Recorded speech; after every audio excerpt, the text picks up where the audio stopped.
This is a plea to our brothers to stop killing one another. This is to the powers that be. I want you to realize we're part of God's family. We can no longer ignore what's happening in the streets. I can't walk down the street without you harassing me. I'm doing nothing wrong. Why do you need to see my ID? If you walk in my shoes, you wouldn't treat me the way you do. A little empathy, and you see I'm not your enemy, yeah. You are my brother. All I'm saying, from a different mother. I don't want no trouble. My sister, no. From a different miss. The sin that I'm in makes you hate me from within. Do my dress make you scared? Why you feel I should be dead? I don't have a gun. It's just my phone. Please leave me alone. I'm just trying to make it home. Oh, you are my brother. All I'm saying, from a different mother. I don't want no trouble. You are my sister. Oh, from a different kill me. Please remove me. I'm trying to go home to my family. So please don't kill me. Yeah, yeah. Please don't shoot me. I wanna go home to my family. Yeah. Please don't harm me. Yeah. I wanna go home to my family. Yeah, yeah. Please don't kill me. Don't kill me. I wanna go home to my family. Yeah. So please remove me. Please don't shoot me. Yeah. Don't kill me. I have a family waiting on me. Yeah, yeah. Please don't murder me. I don't.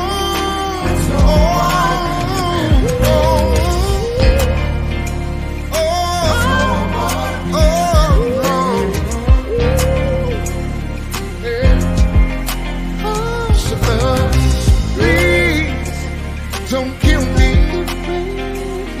I wanna go home to my family. So please don't shoot me.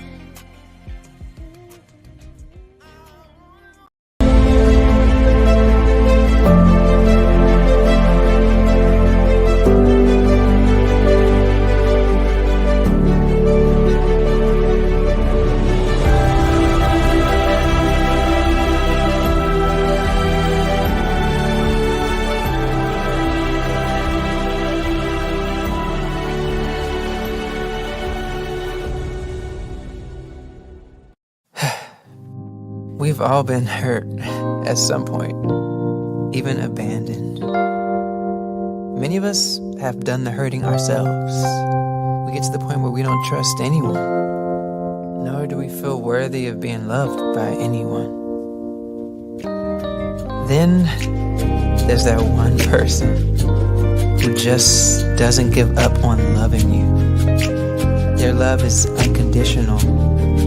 Their love stays long enough for you to heal. And then they promise to never leave. That's love you can count on. God's love.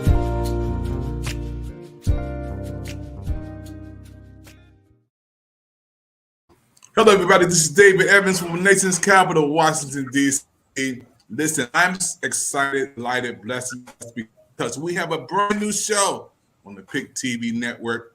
We got the Chicago Connection, the Windy City, popping on tonight for the first time. These brothers are going to help me to make Prison Freedom Show tonight, the first episode of the Prison Freedom Show pop off around the world. So first of all, we want to always accept love from our international audience because we have people watching and popping and rocking with us literally from all over the world through Roku. We are blessed to have folk on in Brazil, France, Argentina, Mexico. Thank you, Mexico. Canada is in the house with us. Peru, Argentina, Paris, Egypt, Canada, Ireland, West Africa with us, United, Australia, Germany, and United States.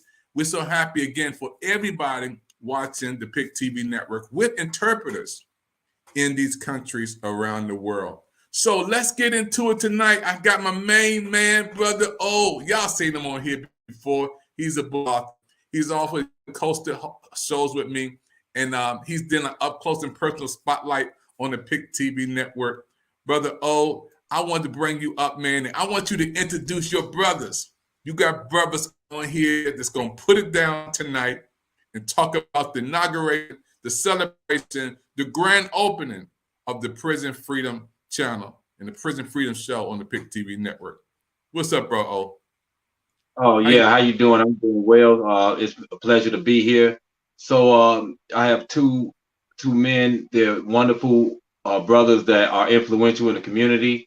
They have a passion for helping our fellow brethren who have gone through the experience of being incarcerated. And so one is actually my mentor, and he's my professor at Northeastern Illinois University, and his name is Professor Benny Lee. And the other brother is Mr. Randall Washington, who's a colleague of mine, and he's had a similar struggle of being incarcerated and has come out and changed his life. So these were two men that I wanted to have on the show first, because I just felt like we need to have this type of presence on the show to start off the Prison Freedom Show right here on PIC TV Network. Man, I love you, man. You know, we was talking about building the show. You said I got brothers on it that add value to these shows and programs. You know, America's watching. People are watching from all walks of life. This first show, folks, is about helping folks. When I created this show, I didn't know it was going to be this big, first of all, because prison freedom is something I never, ever been on bars, not one day in all 60 years. I haven't heard somebody slam the door. Never had to tell me when to go to the bathroom. Never been on that side of the bridge. But I want brothers to come on to be able to share with the world that you can go through and still come out and be better and productive in society. Brother Benny, let's open up with you, man. Man, you're from Chicago, man. Tell us about growing up in Chicago, and what was your story growing up in Chicago?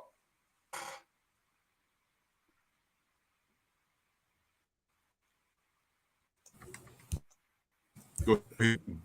Okay, thanks for having me. I'm more than honored to be here. Anytime I'm asked to come on any show like this is an honor. Give me a chance to stop and take a notice of myself, because sometimes I can go without noticing myself. You know, let me first start off by saying I know it's through the grace of a merciful God and a praying mother and a father I know in my heart that didn't give up on me that I'm able to be anywhere today. You know, I was born in Painesville, Ohio, 20 miles right outside of Cleveland. And I moved to Cleveland when I was about 5. And I stayed in Cleveland till I was about 9. And that's when I moved to Chicago on the west side in the K-Town area. Even at a young age, at 9 years old, I was part of a little street gang. We were 7 hoods. We was like 9, 10 years old. But I moved out of K-Town and moved further west in the Austin community in 1966. It was a predominant white community. We had to fight whites to go to the nearest swimming pool and to the show and all that. So it forced us young black kids to band together, and that the traumatization and dealing with all the harassment that I ran into and the intimidation that I had to stand up for myself against. So I had a different psychology when I came out going in '69. You know, James Brown was singing "Say It Loud, I'm Black and I'm Proud." You know, we had Jim Brown and Fred William in the movies talking about Black Power. You know, but when I came out, you know, Sly Stone was singing, said, "I want to take you higher." You know, and the Temptations want to take you on cloud nine. You know, Jim Brown them left the movies and Superfly hit the scene. So I got caught in that era in the 70s. But I became a short con artist. You know, I was the one that picked pockets and played with the 3 cards and the 3 tops with the ball, you know, getting the crap games with the pitcher to the squares, you know, the 8 straight 5, 6, 8 flats, all that. That was my thing. But I became a heroin addict before I turned 18. And that led me in prison. I ended up in prison for a home invasion, armed robbery, shootout with the police. I was 19 at the time. And I didn't come home then until I was 27. But while I was in prison, I was in a rebellion in the prison. And 3 guards got killed. But what they did, they indicted me and 16 other high-ranking members of the street organizations. And they charged each one of us with 15 counts of murder, 2 attempt murder, and mob action. And the state was seeking the death penalty. You know, they had to take our case all the way to the United Nations, stating that because there were 3 white guards got killed and 17 of us black gang leaders was charged with the murders, that we pretty much didn't have too much of a chance, you know. But as God have it, we got acquitted on that case. And I came home, but I wasn't really ready for the streets, you know, because I was 27, but I wasn't ready to function like a 27-year-old because I had never worked, didn't complete school. So I ended up back in prison 4 months later. And that's when my life really began to turn around. My psychology shifted. You know, I was down there. It was a prison with over 2,000 inmates, but it was only a slot for 80 people to go to school. So I'm getting pressure from the community because a lot of them young brothers was coming down to 18, 19 years old. These were sons of girls I went to grammar school with, and they would call me to the phone and ask me to look out for their babies, you know, and even them grandmamas, you know. So I started feeling a sense of responsibility to my community. And I would challenge them guys to get in school if they didn't have a high school diploma, take a trade if they did have one. But what we found was there was only a slot for 80 people to go to school in a prison with over 2,000 inmates. So we tried talking to the administration, but they didn't want to budge. So I decided to, you know, let the vice lords, you know, hey, don't nobody mop a floor, sweep a gallery, work in the kitchen. Let these guards do it. So we're going to withdraw our labor. So, you know, brothers, the Lord Gino, you know, Latin Kings, they say, well, okay, they're going to do the same. You know, Larry Hoover put the mandate out to all the GDs, the gangster disciples do the same thing. So now the warden wanted to talk, but I was saying, we're not going to go to the administration building and y'all work out a deal and have these brothers under impression. We sold them out. So we met in the cell house. And I told the warden that we come from marginalized communities, you know, social disorganized community where we had limited access to education and employment and things like that. And this is why we ended up in prison. And now we in prison, we faced with the same dilemma. It is over 2,000 inmates, but it only a slot for 80 people to go to school and only 110 jobs. So you causing tension. You know, the larger gangs is fighting the weaker gangs over the resources, who can get their guys in these jobs, in these school slots and all that stuff. And we leave in prison ill prepared to function in society. That's why we come back. But to wrap it up, they threw me in SEG 2 days later, said I was potentially about to cite a riot. Because at that time, I had been in 3 different prison riots at that time, other than the one where I was charged with the murders, right? But that's the worst thing they could have did. The guy that was in the cell before me and left Malcolm X autobiography on the bunk. I didn't too much know about Malcolm X at the time. And I threw the book in the corner. And out of boredom, after being in SEG for maybe 2 months, I grabbed a book and turned right to the page where Malcolm was frustrated because he couldn't comprehend what he was reading. And he put the text down and he picked up a dictionary and studied it from A to Z. And that caught my attention. So I finished reading Malcolm's autobiography. Then I started asking for a dictionary. Brothers started giving me material to read. You know, like the first book I read was Plan the Planet by Don Lee. Now he's Haki Matabuda, the founder of Third World Press.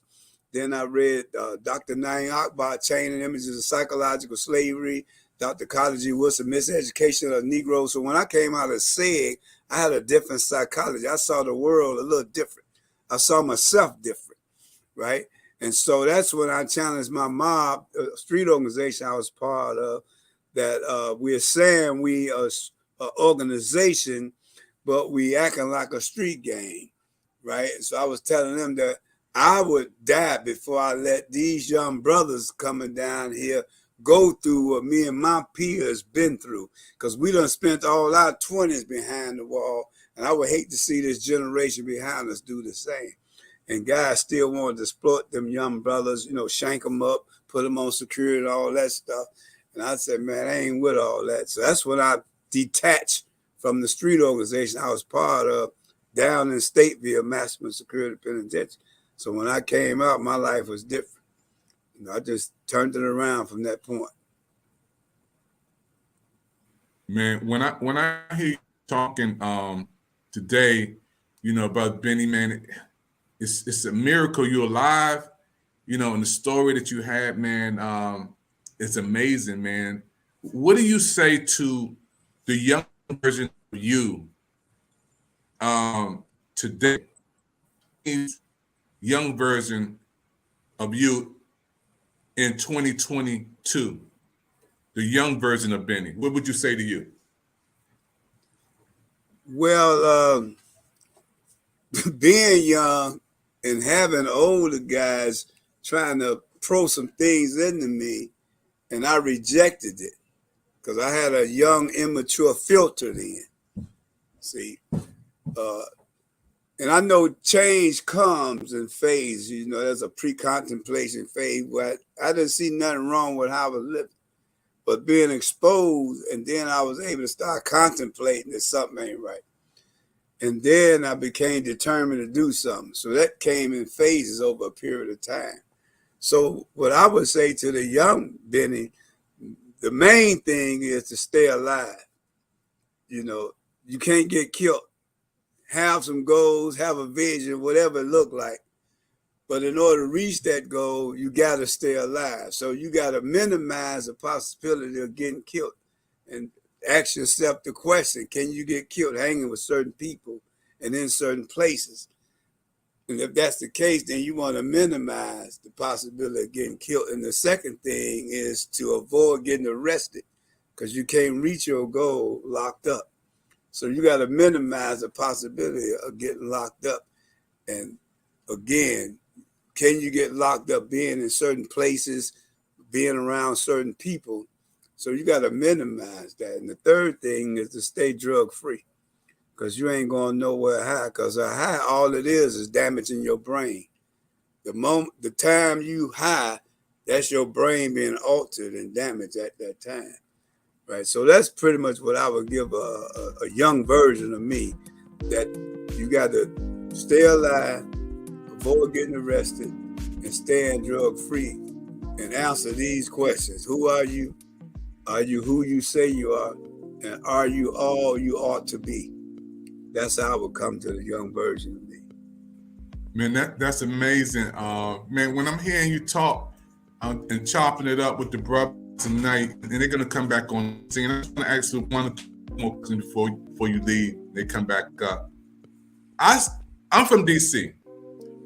You from Chicago. My history books say Al Capone and all the other stuff happened down there, but you said that wasn't the first gang. Educate me for a minute. Educate me, brother. Well, you know, Al Capone, he come from New York. Wow. And he came from New York, and he came from New York during the mid-20s. And when he got here, one of his leaders with the Italian mob out of New York, Joe Torrio, had moved here. And he was running from a murder case in New York and came here up under the leadership of Joe Torre. Now, they don't show us in history because during that same time, you had policy kings. You know, it was the black belt in Chicago on the South Side. You know, that was the only black community in Chicago, you know, before the great migration of blacks coming from the South to the North in the 30s, right? So Al Capone, he was even told by those policy kings that he couldn't cross Wentworth because they controlled all that, the numbers racket. And them brothers, the policy kings, they sent kids through college. They helped black people start businesses. It was our own community, right? But you don't hear that too much of that in Chicago. So no, Al Capone, he wasn't the only gangster in Chicago. Yeah, you had some real serious black gangsters in Chicago that controlled the pot. In fact, there was a mayor of Chicago that put pressure on the policy king because that was illegal. If some of you young people don't know what I'm talking about, policy or numbers racket, today it's called a lottery. Back then, it was illegal and it was the policies and blacks controlled it, right? If you ever watched that movie, Hoodlum, with Lawrence Fishburne, that's the policy racket there. And them brothers ran that, man. They opened up businesses and ran all that stuff, right? And put a lot of black people in the business. And this is why even during that era, you didn't see a lot of black street gangs. Because the young brother that normally would become a gang member was a policy runner, right? They worked for the policy king. It was a policy runner. And then blacks band together. It was a cultural thing. You know, you didn't start seeing the presence of black street gangs in Chicago till like around the late 40s, you know. And blacks really had to band together when they started going to those juvenile facilities that was controlled by those white gangs, the Irish, the Italians, and the Jewish gangs. So them brothers end up in them juvenile and had to band together. And from there, the gangs start hitting the streets. And that's been a history of black gangs in Chicago. They start behind the wall and then they come to the streets. Like the street organization I was part of, the Vice Lords, started in 1957 in IYC St. Charles. A guy named Edward Perry, Pepperlo. They started in IYC and then came to the streets in 1958. Yeah. Dr. Go ahead. Oh, you can talk to him a little bit. Oh yeah, so definitely, you know that I know you personally, especially. You're my professor, academic advisor at University, and it would be remiss of us if we were not to talk about what you have done since you've been out, particularly the organization that you started, NAFI. So could you inform the audience about NAFI and what are your intentions with NAFI and why? What was the purpose when you founded it? Well, let me first start off by saying when I came home the last time, I walked out the county jail November 15, 1984. That was 38 years ago. And when I came out, I had to go through long-term drug rehab.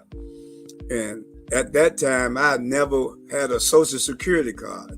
I never worked, never had driver's license, just been an outlaw all my life. So my battle was trying to become a citizen, you know, from being an outlaw to become a citizen. And it's hard being a citizen because citizens obey the law, right? So my struggle was sitting in a GED class, learning how to do fractions and multiplication, and young kids calling me pops and laughing at the questions I'm asking. I'm refraining from hitting one of them in the eye because I didn't want to get put out the class and then having to work a mediocre job at a warehouse and everybody stealing out the warehouse and getting high on the lunch break. And I'm telling them, hey, I don't steal. I'm trying to complete parole. And now the rumor that I'm a stool pigeon because I don't want to be up on the lick and all that.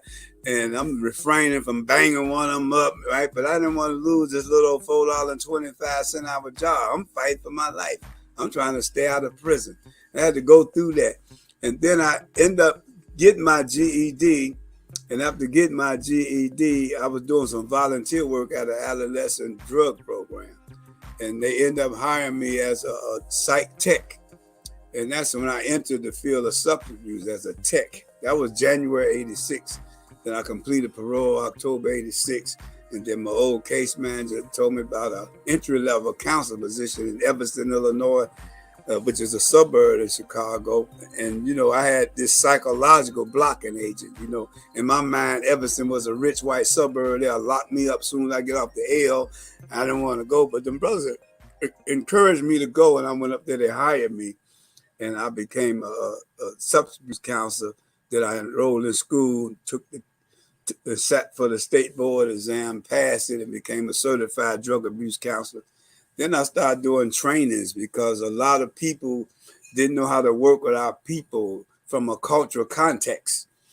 A lot of guys come into drug treatment that were gang affiliated, and when they expressed anger, the council was afraid of that, and they would terminate them prematurely, and I would speak up on their behalf and letting them know that this is a culture thing that these guys coming here with, and the staff was not trained from a cultural perspective how to deal with African American substance abusers.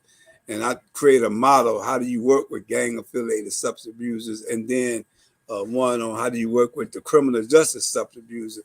And I started doing trainings at different conferences. And I got invited to Israel back in '93. That was during that era when they had the Urban Peace Summit, but the media called it a Gang Peace Summit, where street organizations from around the country came together. I was part of that. And as a result, Rabbi Ben Amin, head of the Hebrew Israelites, invited me to Israel. I spent a month over there, worked with youth on youth violence. And then in 2000, I got invited to Ghana, West Africa, where I spent a month over there, worked with the social workers in the prison system over there, learning their concepts about reentry. And it was in 2009 where a lot of brothers would write me saying they want to get up with me when they come out of prison. A lot of them was coming out of prison, tracking me down. And then a lot of them would complain about what they can't do as a convicted felon. And so I called a meeting that spring of 2009, and 47 formerly incarcerated and convicted people showed, and 12 of them were women. And I confronted them and said, we're the most passive group in this country. We complain about what we can't do, but we ain't in the real fight on our own behalf. And I gave them some example how even the gay community were being discriminated against, but they came together. They didn't fight for gay rights. They fought for human rights. So now they are a protected class.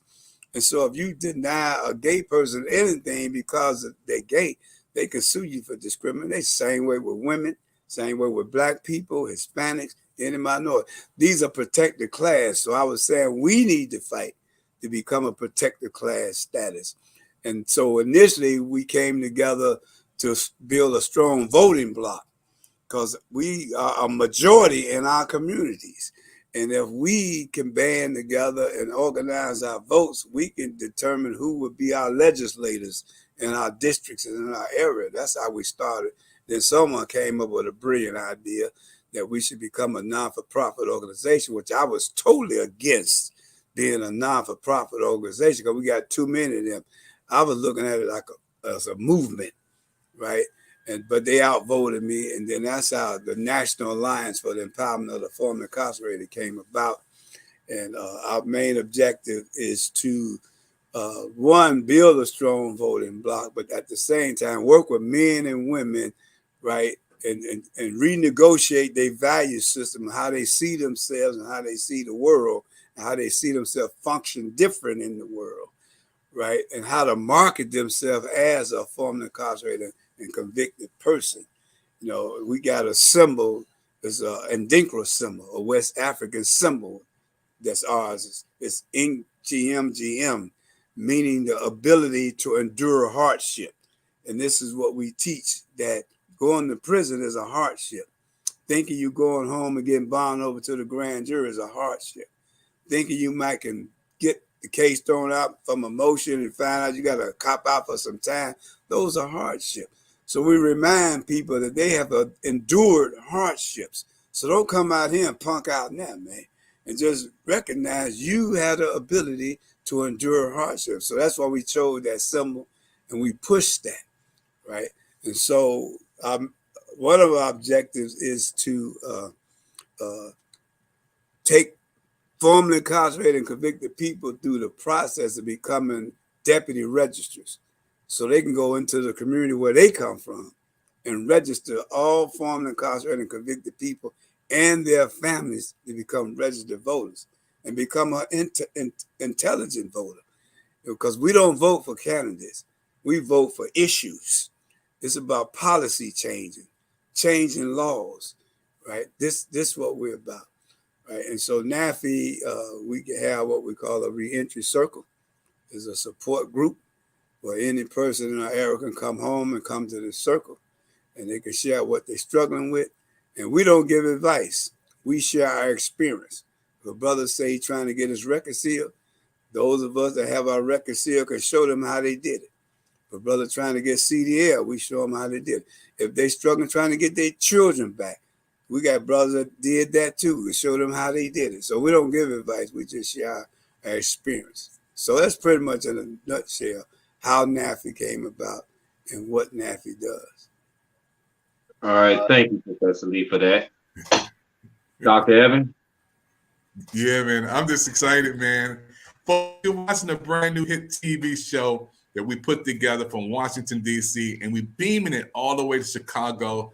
These brothers got a story, and their story is being told tonight on the PIC TV network.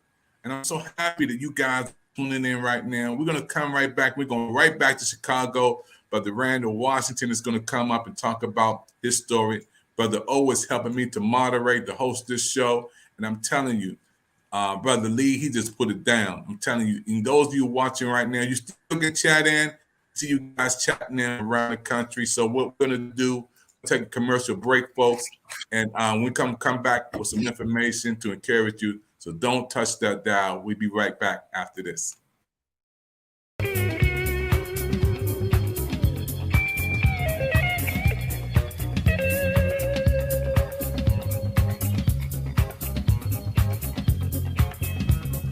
Hey, it is me, DL Hughley, and I want everyone to download the PIC TV network on your Roku search bar. My brother David Evans is growing PIC TV fans, and I want us to help my brother grow and reach the world. So click and play www.thepictvnetwork.com. So he's doing a good thing. I hope we can show him a little support. Remember, PIC TV network on Roku, the Roku search bar. And make sure we try to reach the world a little bit. Give them a little something to look forward to. All right, God bless and take care. Timmy, man, I'm popping with good vibes because the PIC TV network is on Roku with free channels. I want everybody to help my bro David Evans at PIC. Get it? Love. Y'all, it's your boy Ro Timmy, man. I'm popping with good vibes because the PIC TV network is on Roku with free channels. I want everybody to help my bro David Evans and PIC. Get it? Love.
The CDC is recommending that all adults receive the COVID booster vaccine.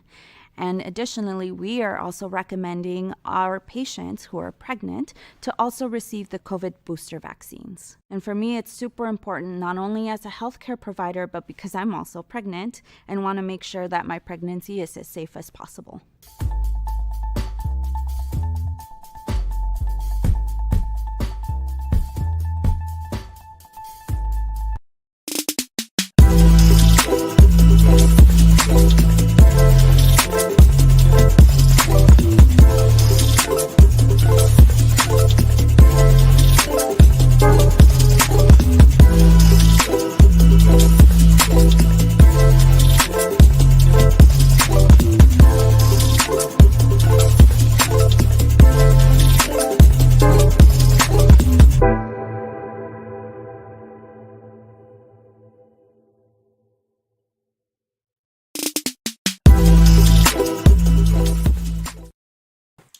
Hey everybody, David Evans here from Washington, D.C., the nation's capital. Once again, we are popping and rocking with a brand new hot TV show on the PIC TV network. You know what it's all about.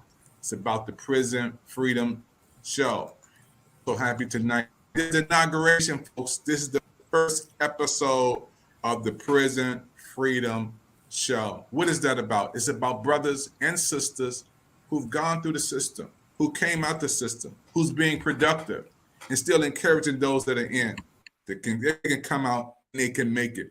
So let's go back down to Chicago, the Windy City. We got the Kings in tonight. These brothers have survived 25 years. Life. These brothers have come through, and now they're productive in society. And I'm so happy tonight. My brother O is here to help me to moderate. Brother O, we've been talking about this show. We've been anticipating. Now, brother, you pull this off, man. And take us, we heard from Benny and Benny's life story. Brother O, introduce Brother Randall and bring him to the stage.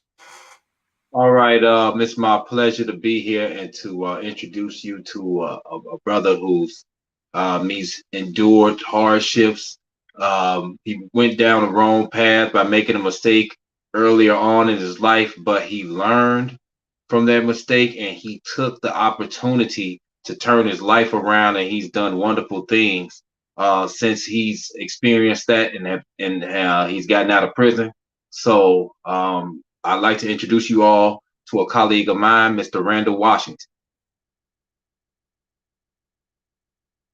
I think you might be on mute. Yeah, I'm off the mute. If the brother can take me off. There you go. All right. Hey, man, first of all, this wouldn't be possible if it wasn't for my Lord and Savior, Jesus Christ. And I want to thank you, brother, and I want to thank the brothers as a whole for getting together and making this opportunity possible. So we know with God, all things are possible. It's a pleasure, man. To my brother, Benny Lee, man, I've grown to know in a short time. Awesome brother, awesome story. He motivated me when things were kind of not exciting. Personally, a little something about myself, man. I grew up in a single parent home, my mom and my brother and myself, but I gotta say and I gotta admit, man, I grew up in an awesome home, man. My mother kept food on the table, kept the lights on, man, and showed plenty of love. So that's something, man, I couldn't say much more without giving her kudos, because mom was great.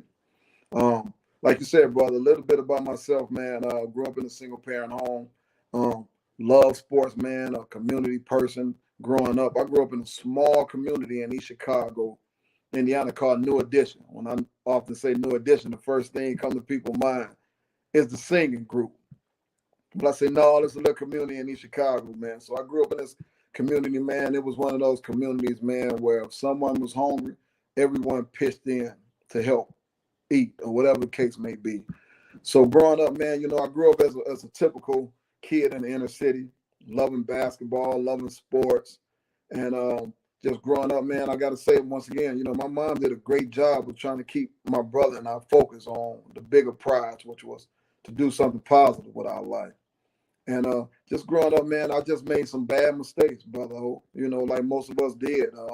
Growing up, wanting more out of life or wanting more things for myself. So I took a wrong turn. You know, I took a turn from man, and actually, it kind of happened later in life for me, man. I graduated high school, went to college, and I came home, man. A lot of my buddies was in the streets hustling. And I'm like, you know, I knew what was going on as far as hustling to a small degree, but, you know, they was doing it on a bigger degree. And so, for the most part, not so much of peer pressure, wanting to get in and jump in the game, I jumped in the game and became a hustler myself. And so by being in those streets, man, which we all know, man, those streets don't have no love for nothing and nobody. So I continued to hustle, man, and do my thing. And one night in particular, man, I found myself in a situation. It was a life or death situation where if it wasn't for God, even then, I would have lost my life. God spared me, man. He had some bigger plans for me. And the situation took place, man. I ended up in prison, facing 65 years. And, you know, man, that was a shock for me, saying I didn't grow up like this, I wasn't raised like this.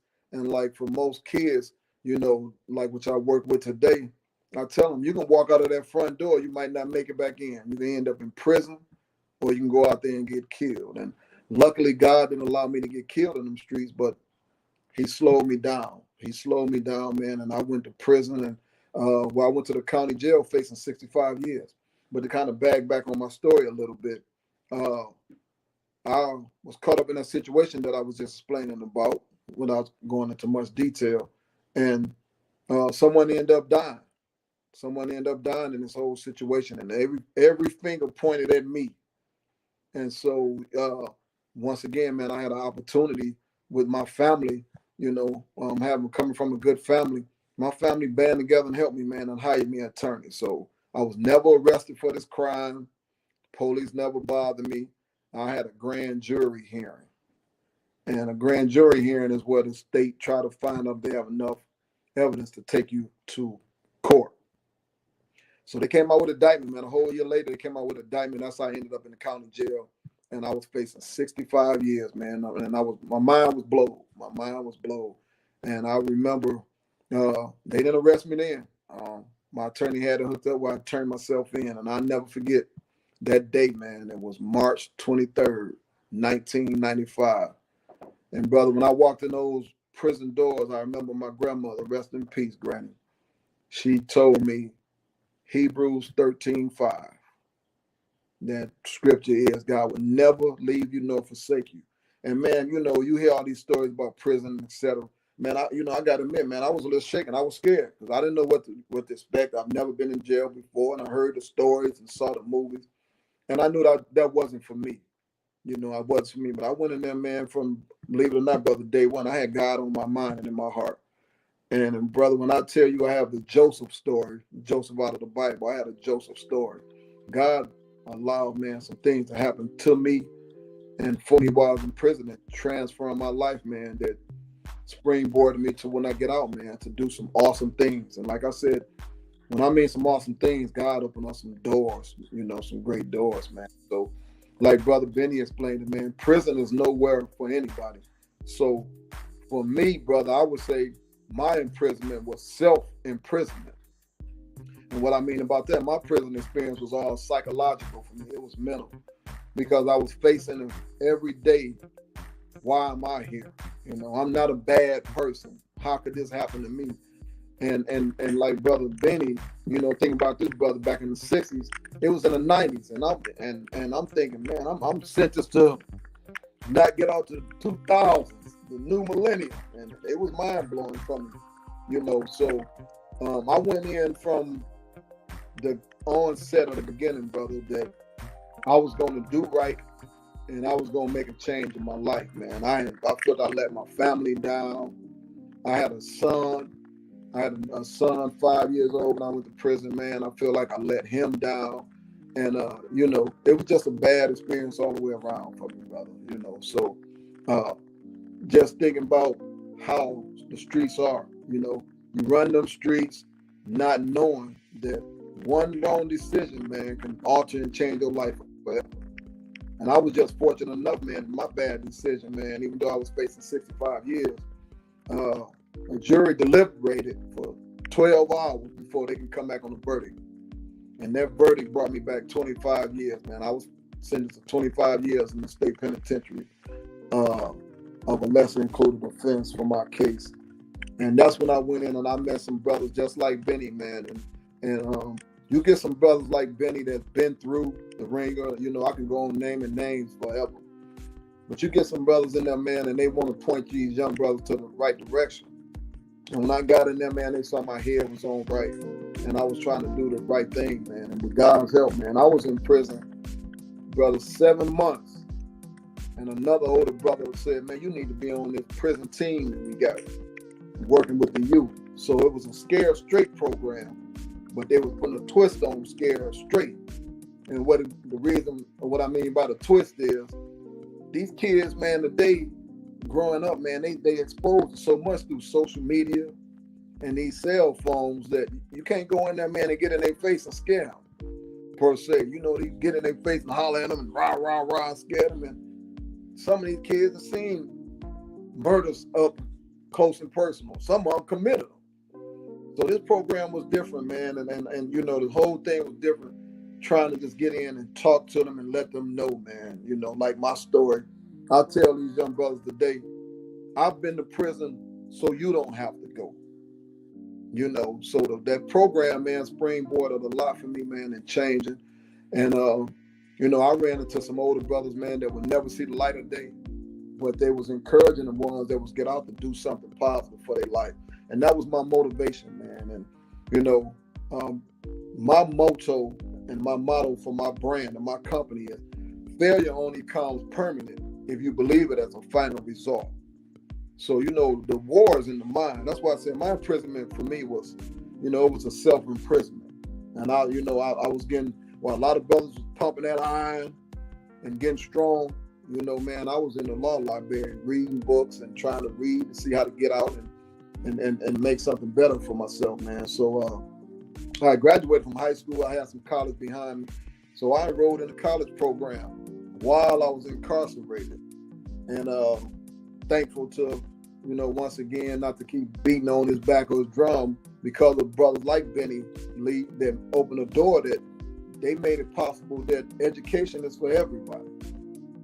And if, you know, one does have that misstep of getting incarcerated, education is there as a possibility. And education, we know college is not for everybody, but you still got trade school. You know, you can get a trade, you can work on your drug addiction, anger management. So every program that they had, man, if they opened up that door, brother, I was in it, you know, trying to better myself, man, because I know I didn't want to die in prison, you know, and I wanted to be out and make a difference.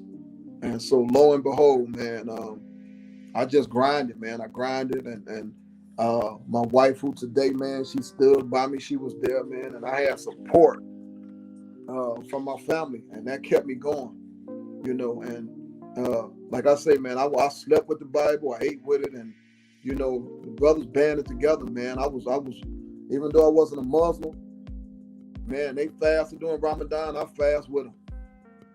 You know, if you was doing something positive, I was about that, man. And that was my whole thing, man. I was writing letters back to the community and the neighborhood, and it was awesome. It was awesome, man. My mom, like I said, was so awesome. She got a petition, and she had a petition passed around, man. I believe it was 1,500 to 2,000 signatures that they got for me, man, to try to help me get out of there. But, you know, of course, that don't mean nothing to the state, but, you know, that showed that people believed in me, man. And I didn't want to let them down, man, when I got out. You know, I didn't want to let them down. I didn't want to let my family down, man. And I knew I was a better person, you know. And that's why, man, today, my thing is always the youth, you know. I want to work with the youth, you know. That's my thing. So, pardon. So, once you got out, tell us about what happened after you had gotten out of prison. Some of your accomplishments, things that you did, that you are still doing now. Bring us up to speed to, you know, who you are today and what you got going on, so people can know. Yeah, so I got out, man, after serving 12 and a half years. I got out, man, in 2006, man. I got out in 2006, and immediately I enrolled in Purdue University, and I continued my education. And as I was in Purdue, man, I was engaged. I proposed to my wife of today, and I proposed to her, man, and she stood by me and supported me, man. You know, that was my transportation back and forth. And while I was at Purdue, man, I graduated with honors. I graduated as a McNair Scholar, Ronald E. McNair. You know, he died on the Challenger. He was a black astronaut, first African-American astronaut. And I was the best and brightest scholar, man. So, you know, I was in school, man, and showing my family and showing my community that I was better than the numbers that they tattooed across my chest, or the numbers that they planted on my chest. And I graduated, man. As soon as I graduated, God just opened doors, man. Doors just opened. And the CEO of the Boys and Girls Club heard about my story, and he asked me to come down. He wanted to meet me. Who was this guy? And I went down to talk to the CEO from the Boys and Girls Club.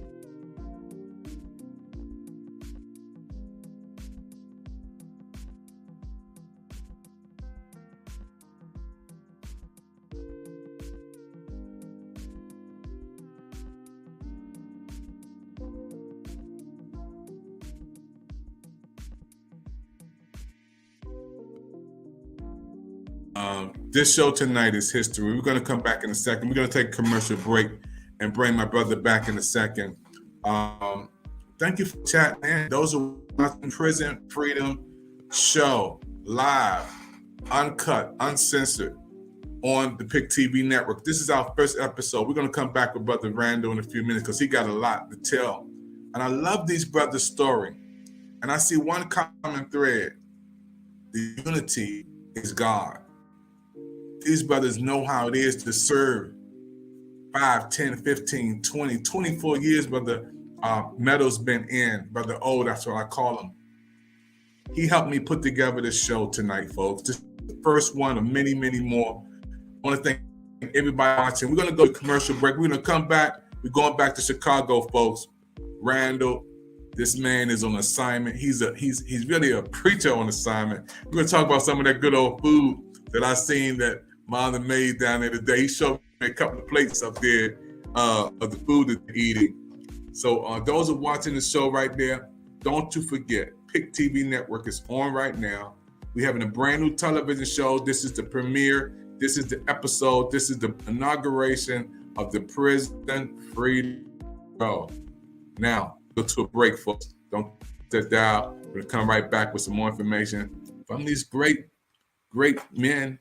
And we got some women, too, who's going to talk about their story from coming out of prison back into society, make the world a better place. I'll be back with this. Wow, that is amazing. How old is he? It's like 10 months. 10 months, and he's got PIC TV at 10 months old. Look at that. That's our brand new member of the PIC TV network, folks. He is so happy. He is a good happy baby. Wow. Go PIC TV.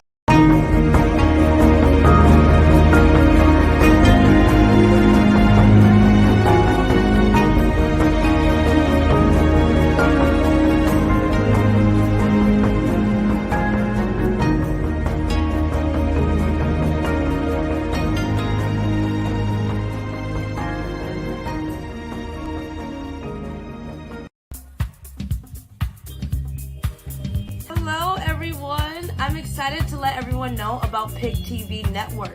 PIC TV Network is on Roku and it allows you to get access to 60 free channels. That's right, and you heard me. 60 free channels. If you want more, go over and click at www.pictvnetwork.com. And honestly, I just love what the President David Evans is doing over there. So go over and check it out, and I promise you won't regret it.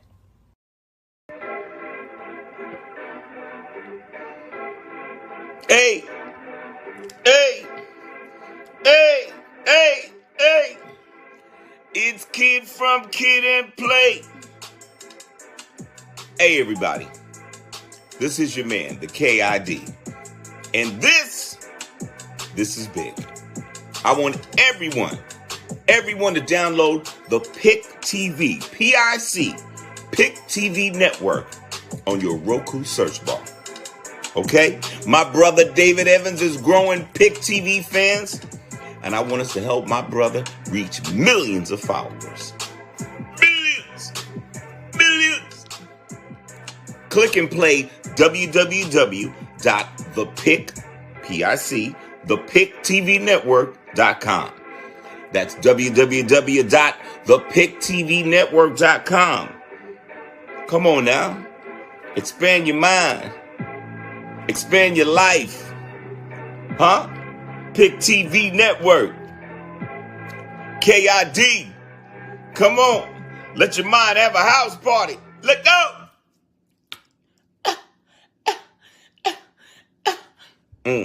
Think about it.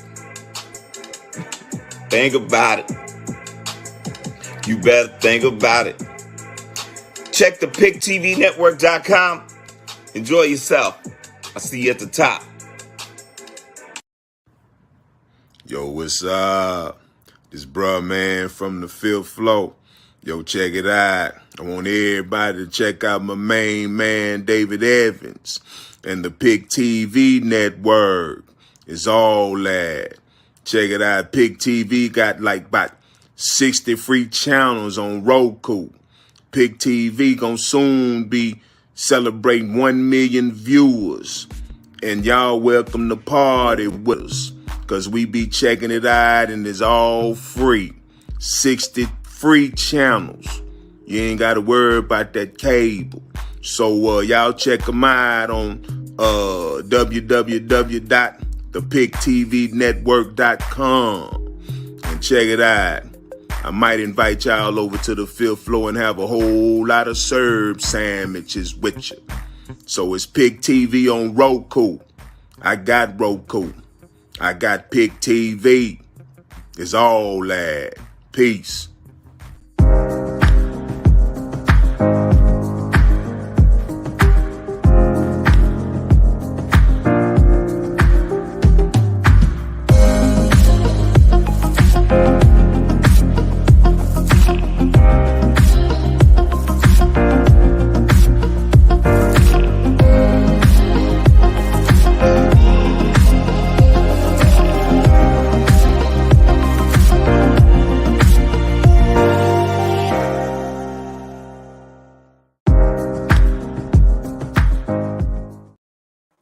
All right, hopefully we are back here on the network once again, the Pick TV Network. Before we close this show, we're going to go into another episode.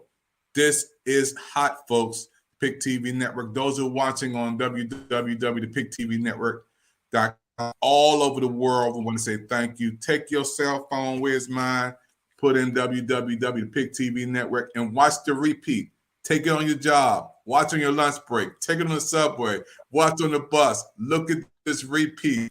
Go over it and over it and watch these brothers talk again and again and again. Keep on chatting again. So we're going to take it back to Chicago, talk a little bit more before we close out this segment.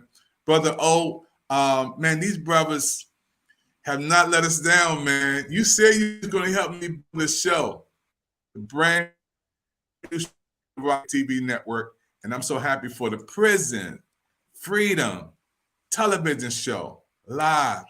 Brother O, come on, man. Let's ask these brothers a couple more questions before we go into our next segment. Yeah, definitely. So, I mean, I got booted off for a second. I had a little technical difficulty. But I wanted you to go back, Mr. Washington, and just let us know exactly what you're doing right now.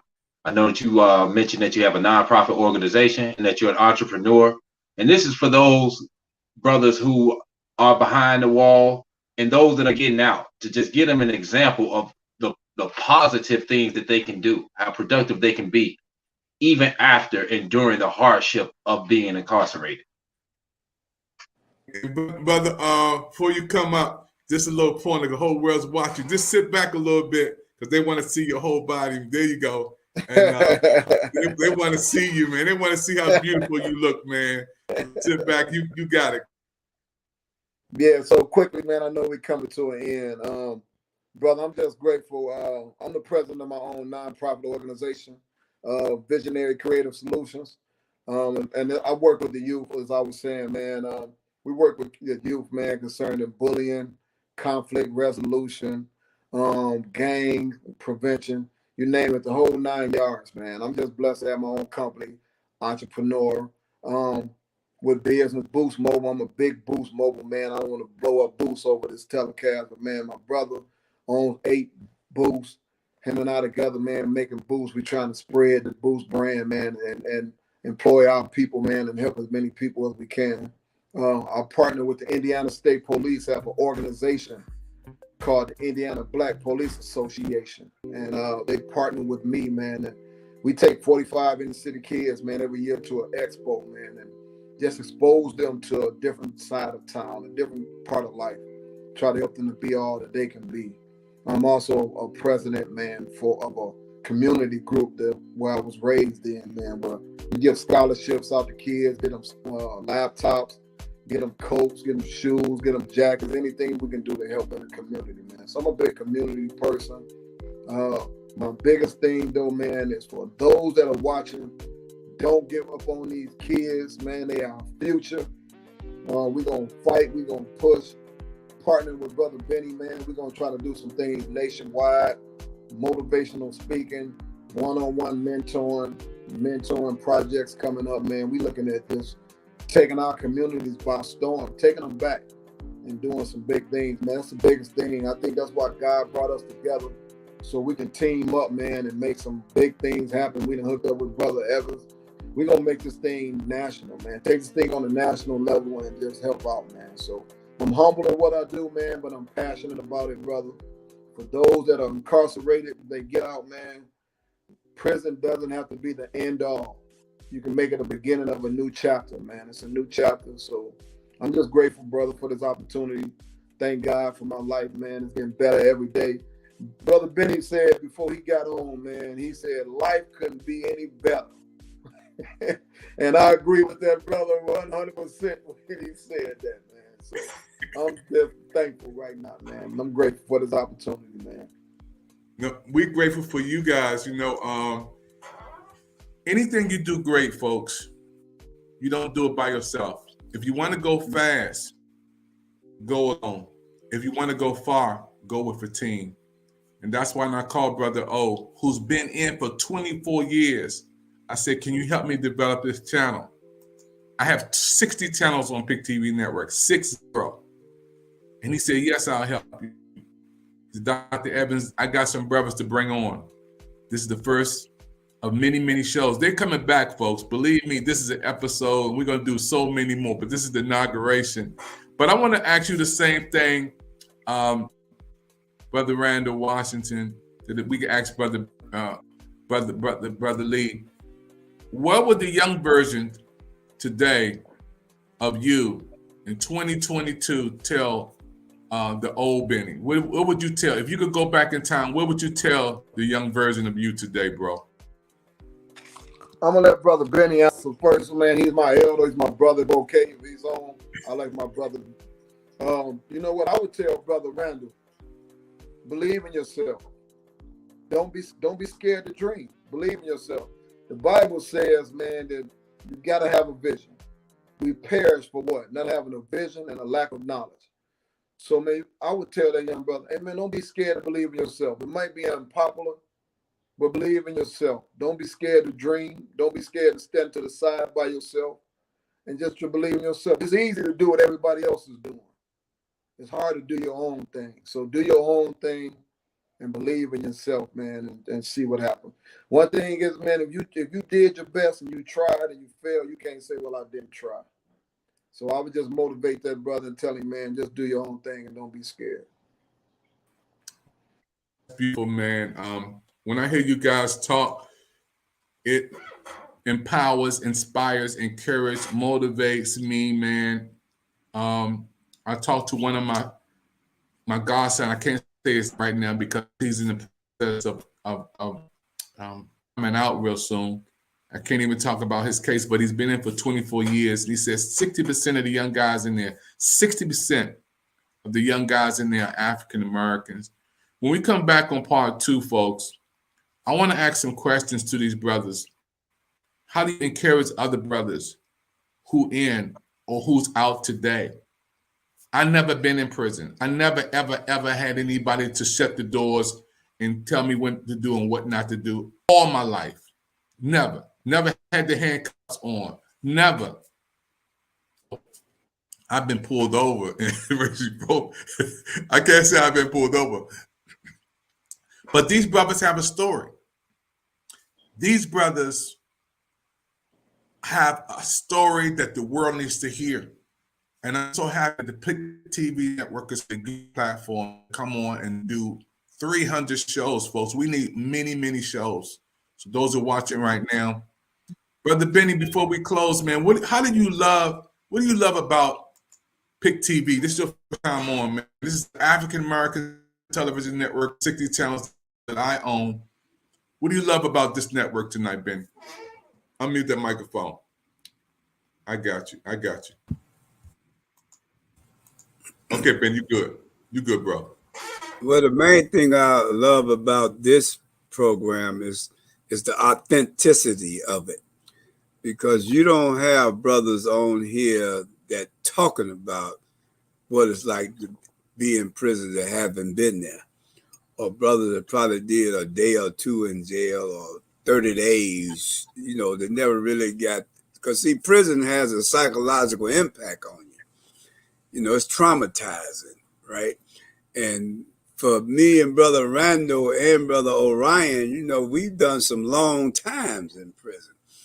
You know, and guys like us, society would say we can't come out and do certain things, but all three of us are doing some great things for the community, for society. You know, but that's one thing I like about this program. You know, you got some authentic brothers on here. You know, that's not just saying what they're gonna do, but doing something. You know, I love it when I'm speaking in public forums and there's always some clown in the audience. But what y'all gonna do about this? I throw it right back out and say, well, brother, that sounds like that's a concern of yours. What are you doing about it? You know, you talking about what I'm gonna do about it. What you gonna do about it? I'm doing something about it. I got a concern, but what are you gonna do about that? But yeah, that's what I love about this program. You know, it's authentic.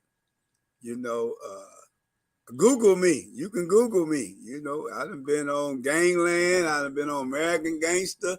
You know, Google me. You know, and get in touch with us. You know, my website. You can go on our website, and my contact info is right there. You know, I believe in building relationship. You know, those that listen, my number 773-593-2540. Because my life is an open book. I don't care if you're an FBI informant. Call me. Don't matter. Man, I love it. Man, you got to come on. We need to do a whole segment, man, because I can talk to Benny for an hour straight, folks. These brothers add value to our TV show. I'm going to ask all of you guys a question because all of you from Chicago, and it's a yes or no question. I'm from D.C. I've been there one time, and that's when Michael Jordan had won the championship, and I ate at his restaurant. That's a long time. But is Chicago as bad as they say, and is there certain areas that you can't go to if you are not from Chicago? Yes or no, brother? First of all, it's like a tale of two cities, man. I mean, it's bad, but there are still some, wonderful places here. So you definitely need to be aware. You need to be aware of your surroundings, where you are. I think like you just can't come in here oblivious to some of the dangers that are here, but it's not totally desolate in a place where you can't find anything that will help you prosper or be productive. I found it, even amidst some of the places where it's dangerous, there are still opportunities. So it really depends on who you are as a person, what you're looking to get into, right?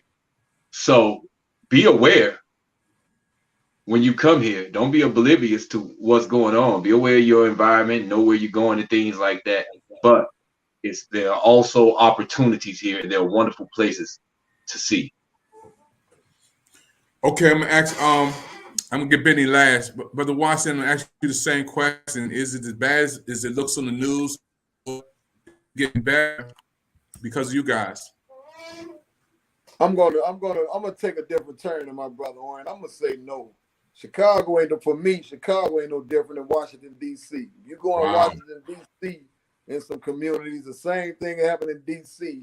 that happened in Chicago. The media try to make Chicago like it's some awesome, and for the record, I'm in East Chicago, Indiana. I'm in Indiana. So we 20 minutes from Chicago, but man, there's some awesome people, there's some awesome things going on in Chicago. They might give you 2 minutes of that on the news.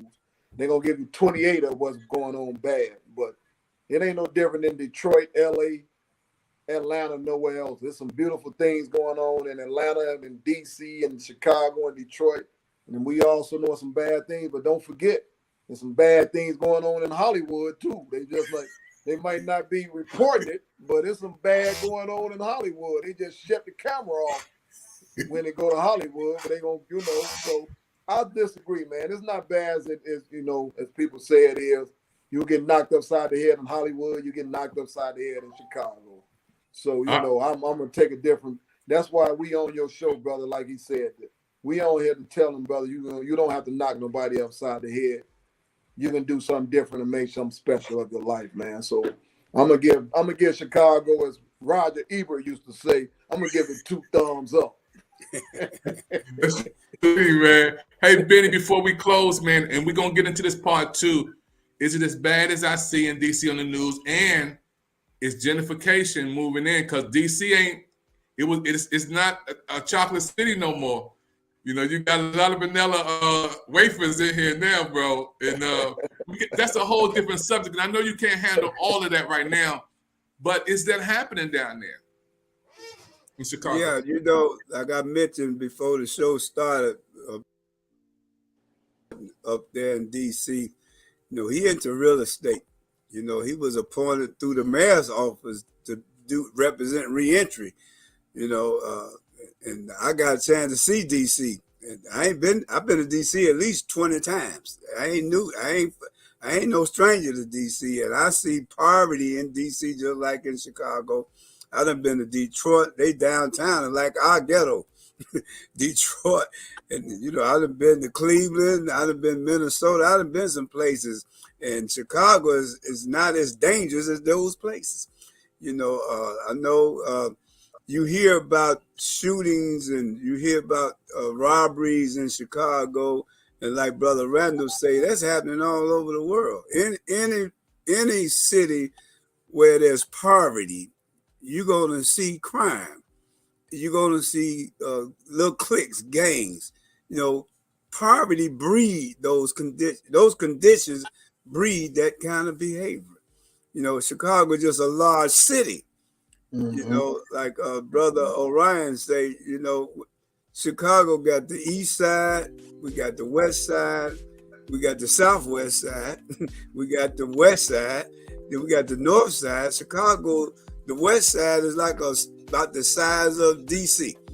The south side of Chicago about 2 Clevelands in one. It's a big city. So you're gonna get a lot of highlight. Right? But like Brother Randall say, I come from the west side of Chicago, in the Austin community, and crime is not prevalent in all of Austin. You hear about Inglewood on the south side. All of Inglewood is not gang infested and crime infested. In fact, it's little pockets, little small pockets, and a handful of people that's doing this. It's not everybody. These little brothers you see on these corners, all of them are not into it. They just ain't no clubs for them to go to, so they got to hang on corners. Ain't no social clubs, ain't no culture center.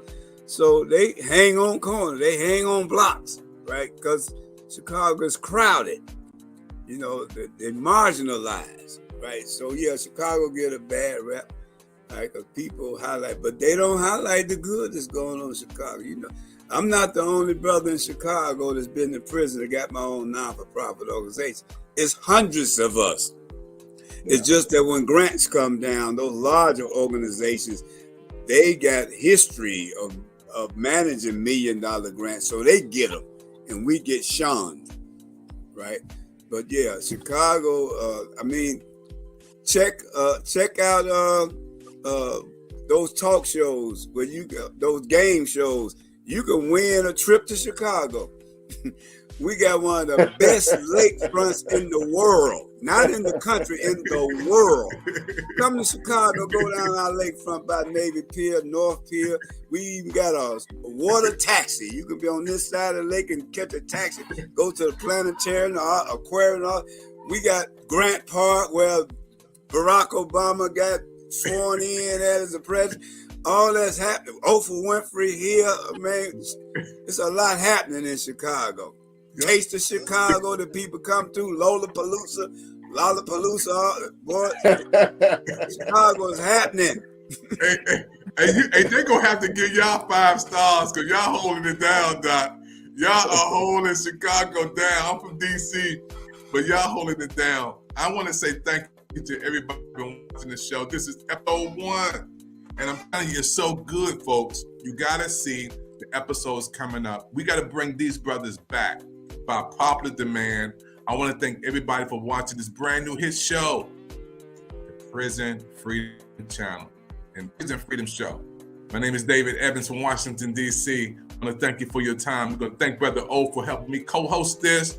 I'm going to thank my brother for coming in, Brother Randall, putting it down. Hey, man, I wanted to also, when we come back, man, your family was cooking some good food out there, bro. And I'm telling you, man, when I looked at the meal today, bro, I thought I had eaten good, man. I was just like, I was eating off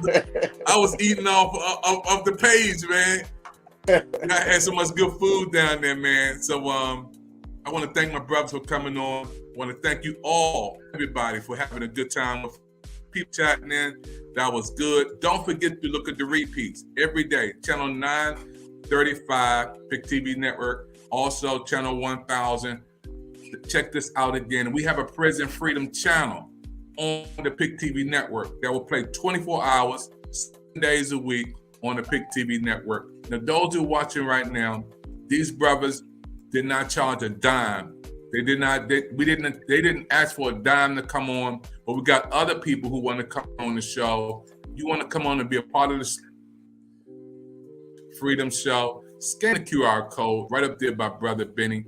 Right there. Brother Benny, point to that code, man. Point to that code right by you, man. It's point up the other way. There you go. Right there. There you go. Right there. Right there. Right there you go. Right there. Right there you go. Right there. Right there. You can QR code, scan it with your phone. It'll give you all the information about the Pick TV Network, our shows, our programs, how you can also be a blessing. You know, man, I don't want to let you guys go, but we got to get ready for the next segment. We'll be back next time on the Pick TV Network. Thank you for your time, everybody. We'll see you next time on the Prison Freedom. Put that fist up there, bro. Show some love.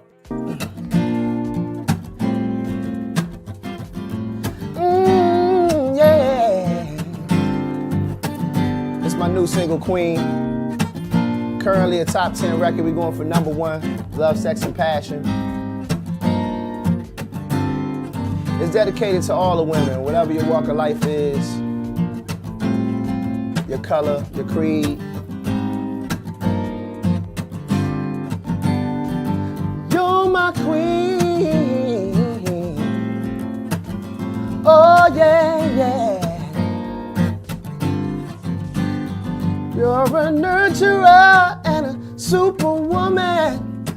You're every daughter that becomes a mother. You can be my rock to the highest mountaintop. From my head to my toes, to cherish, love, and hold. You're my queen. Oh, yeah, yeah. You gave birth to all the land. You're the backbone of every man. You're my queen. You wear the crown and wear it well. I hold my head high so you can tell. You're my queen. My queen. Ooh, you're my queen. Yeah. Yeah. Forever. You're a nurturer, and just like grandmas do. You're that push, you're that voice for all I dream to do. So I cherish you like royalty. And by all means, I'll never put my hands on thee. 'Cause you're my queen, queen. You gave birth to all the land. You're the backbone of every man. You're my queen. You wear the crown and wear it well. I hold my head high so you can tell. You're my queen. If you a queen, keep your head up. Hard times, keep your head up. If you a queen, keep your head up. You can do it, baby. Keep your head up. If you a queen, put your head up. Queen, keep your head up. Forever, ever, ever. I never wanna be your enemy. Love me with sensitivity. See, you a grown, strong woman, and I never want to call you out your name. See, man made this and man made that. Till the end of time, it's a well-known fact. Behind every woman, behind every man is a woman, a strong woman, and the virtue of a woman. Cause you're my queen, baby. Yes, you are. And you gave birth to the land. You're the backbone of every man. You're my queen. You gave birth to all the land. You're the backbone of every man. You're my queen. You gave birth to all the land. You're the backbone of every man. You're my queen. And your goals to help you reach your family's dreams of financial wealth and independence. We feel everyone should be able to live the life they want to live, regardless of the amount of money you make. Protect your financial future with financial knowledge and education. Call TLC Financial at 757-675-2427 and start living the life you want right now.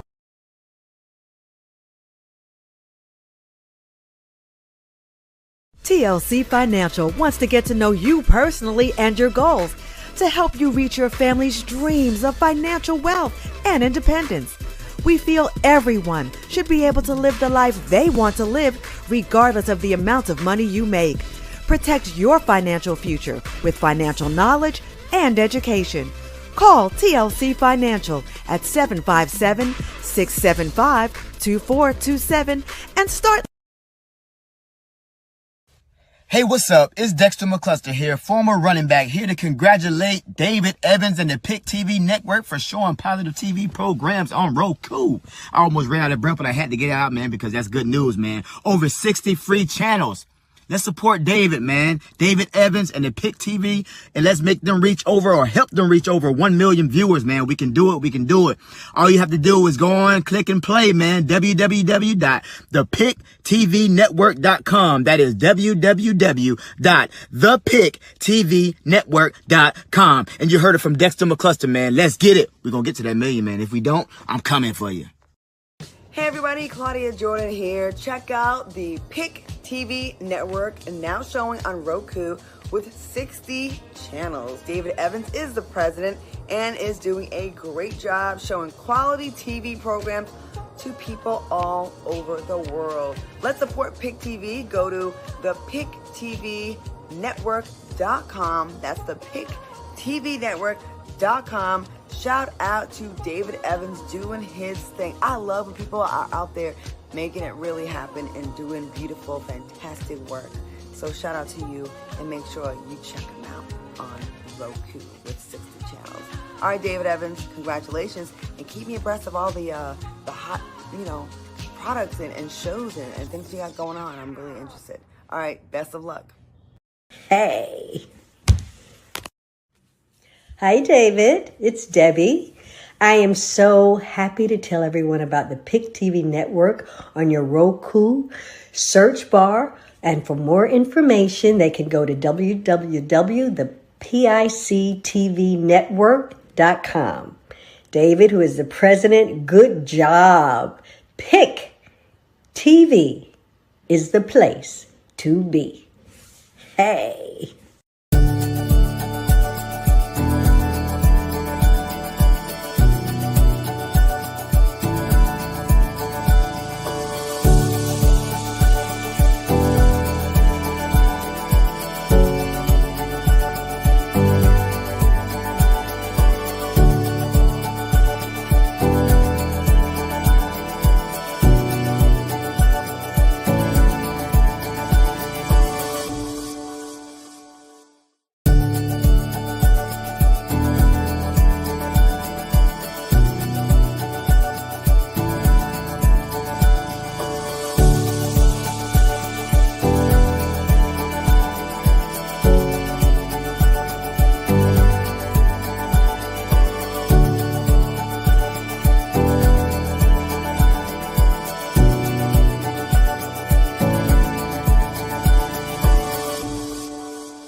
Timmy, man. I'm popping with good vibes because the PIC TV network is on Roku with free channels.